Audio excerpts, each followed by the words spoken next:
Më mirë shko luj kazino sepse ke më shumë probabilitet atje se sa te kjo. Specifikisht tek Forexi. Po, Cila është pjesa më e vështirë?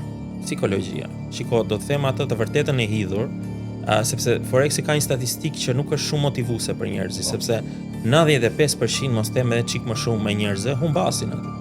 Humbasin sepse nuk kanë atë approach ndrejt kësaj gjëje me mindsetin e duhur, sepse futen me idenë, ok, unë do marr këtë telefonin tim këtu, ok, do shtyp 2-3 butona edhe do bëj 1000 euro. Nuk është ai procesi aty.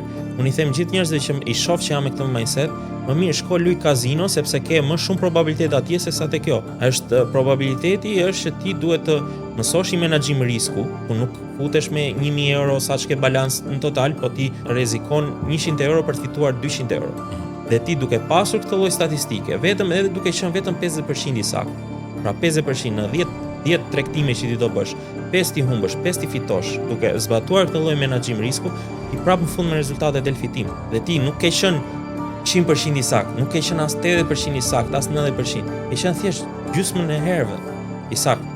Gjë që arrihet me jo vetëm me strategjinë time, se ka 1000 strategji aty jashtë. Që i mësoj mentorat tuaj, mentora shqiptar, ka shumë strategji, varet se cila përshtatesh ti.